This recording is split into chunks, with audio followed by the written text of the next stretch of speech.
there comes a moment in every young boy's life when he realizes that the world is louder than his own thoughts, teachers asking for more, parents expecting better, friends pulling him in directions he never chose, and somewhere in the middle of all that noise, he forgets what he truly wants.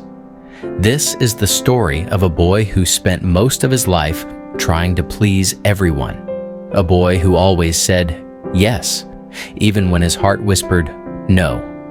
A boy who carried more on his small shoulders than anyone ever noticed. He was smart, gentle, quiet, the kind of kid who helped others before helping himself. Every time someone needed him, he showed up. Every time someone pushed him, he stayed silent. And every time someone crossed a line, he stepped back instead of speaking up. People admired him for being calm, polite, and easy to handle.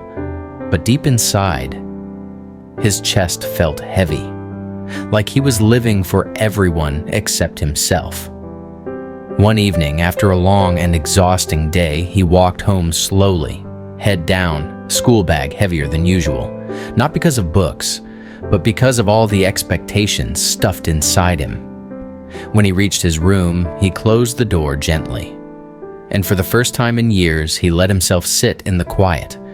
No teachers, no friends, no voices telling him who to be. Just him and his tired heartbeat.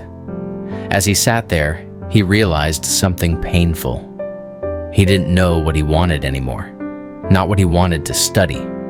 Not who he wanted to become. Not even what made him happy. He had spent so long pleasing everyone that he had forgotten how to listen to himself. And in that silence, a small truth rose inside him. If I don't choose myself now, I might lose myself forever. It wasn't loud. It wasn't dramatic. It wasn't a movie moment with music in the background. It was quiet, small, soft, but powerful. He took a slow breath, one that felt like the first real breath of his life, a breath of honesty, a breath of courage. That night, he made a promise to himself, a simple promise, but a life-changing one. I will start living for me. From that day, he didn't transform overnight. He didn't suddenly become confident or fearless.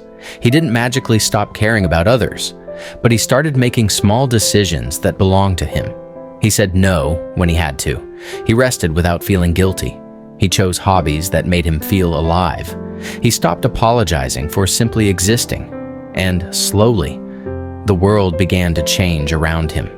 Not because people treated him differently, but because he finally treated himself with respect. That young boy learned something many adults take years to understand. Choosing yourself doesn't make you selfish. It makes you real. It makes you whole. It makes you strong. Because the moment you choose yourself, truly choose yourself, your life finally becomes yours. And for the first time, he wasn't living to please the world.